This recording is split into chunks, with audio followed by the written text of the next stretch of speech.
In this video, I'm going to go through some of the biggest fears I've had when it comes to property investing. I think these are the reasons which have truly held me back from pulling the trigger and actually venturing into property. And who knows, you might share the same concerns as well. This video is part 6 of my property series. You can check out the links in the description for the previous episodes.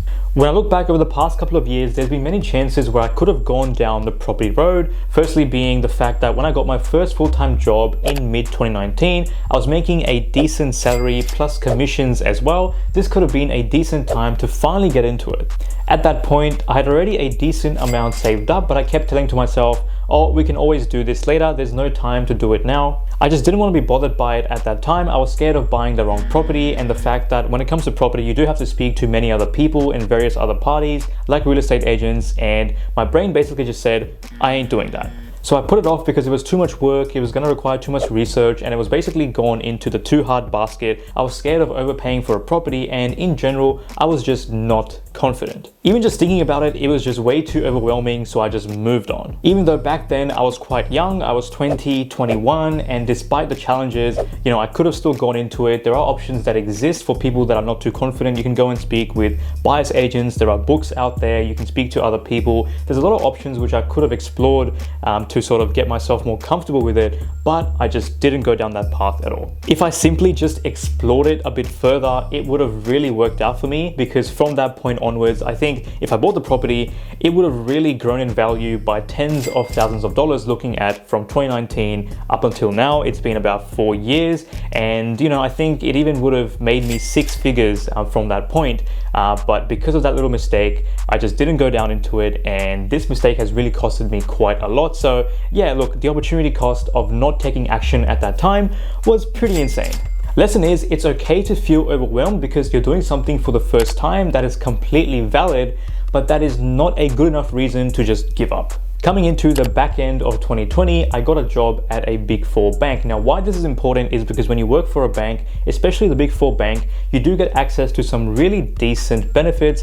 One of the main big benefits being the fact that you can borrow up to 90% of the property value without paying any LMI, and they can also give you some fee waivers. They can waive the annual fees as well and get you access to some okay or some decent staff rates. So with this job, my income was a lot more stable. It was a reputable bank. I'm getting a straight salary, there's no commissions, and the benefits are there. So once again, this is an opportune time for me to get into it once again. Why didn't I go into it? Why? Because of fear, and the fear being the fact that this was literally in the middle of COVID. I wasn't really sure what's going to happen. It's a new job, so therefore once again I just put it off for that entire year.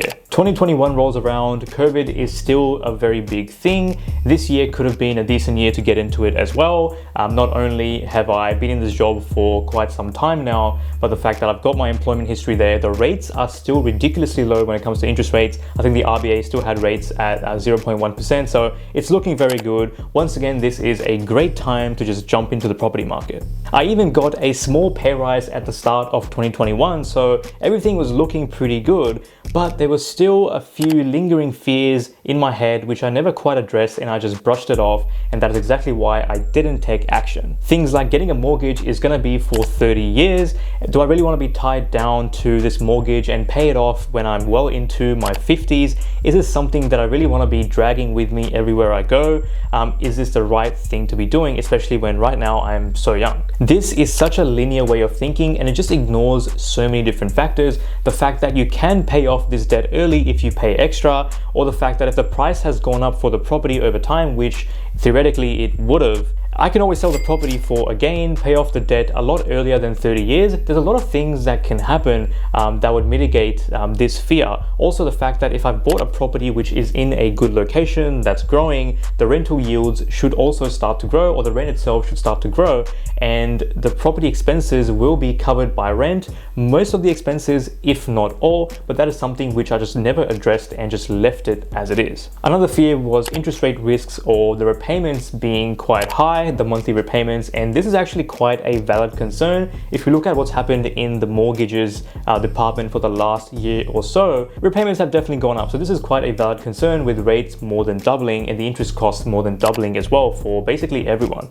But also back then there there were and still are plenty of good opportunities to buy a property within your means, with the key words being within your means. There's no need to really overstretch yourself. Yes, if the repayments are going to be high, you want to make sure that you're basically accounting for that. There are repayment calculators that exist online where you can basically stress test and find out, what's going to happen if rates were to go up to a certain amount. And that is something which I definitely could have done. That is something that the banks also do as well, to make sure that you can afford the repayments once the rates start to go up. So there were a lot of options to really look at that, but once again, I just didn't do it. Plus, for some reason, when it came to the monthly repayments, I would just mentally ignore the fact that it's a rental property, so rent is going to be coming in every fortnight or every month as well. So not only am I making money through my salary, but the actual rent, which would cover a lot of those costs. So for some reason, I ignored the rent, and this is again another irrational fear when it comes to investing in property. Another big thing is my job. What if I lose it? What's going to happen to my investment? Because the rent is not going to be enough initially to cover the expenses. Will I be able to make my repayments on time? What if I don't make those repayments? Is the bank going to come in and basically repossess the property, sell it? Will I go into default? My brain instantly just defaulted to a doomsday scenario. But this is a risk that we all need to account for. It doesn't matter if you're buying a property for investment purposes or a property to live in. And it can be easily accounted for with things like having a decent emergency buffer for 6 months, even up to a year, depending on how comfortable you are. You can have income protection insurance as well. You can also sell down other assets to make your repayments. So for my circumstance, it will be things like stocks, ETFs, and crypto, and I can sell those down to actually make the repayments. Not to mention that you can also contact the bank, their hardship team, to really see what options they have for you. So some things they can do is reduce your repayments, even pause your repayments for the time being. Once again, they do look at things from a case-by-case basis, but all of this is to say that the bank is not just going to sell the property out from under you from the first instance. There's actually a lot that goes into it. So there's no need to really default to a doomsday scenario. And not to mention, most importantly, this property was going to be an investment. It's not going to be my principal place of residence. So worst comes to worst, the property can always be sold. I can sell it myself and just get rid of it and pay down the debt. So there's a lot of things that need to happen before the bank is going to come in and take legal action against you. It also causes a lot of negative publicity as well for the banks in some circumstances. So there's a lot that needs to happen. So there's no need to really go down that path. So once again, I would say, looking at it in hindsight, that is another irrational mindset or irrational fear that I had. Coming into 2022, in this year, I've had a similar mindset as 2021. This is the year when rates finally start to climb. And once again, I'm just put off by that, and just seeing rates go up, I'm just like, nope, I'm not going to go into it now. And I didn't have enough savings at that time anyways. So as I was making money and getting my salary, I would basically dollar cost average into the stock market instead, and just invest in the stock market while rates go up. This brings us to today, where I'm finally ready to venture into it and jump into it quite soon. Hopefully this video highlighted how oftentimes we ourselves can hold us back and just create excuses and not take action, even though that is exactly what we need to do to grow. See you guys in part 7.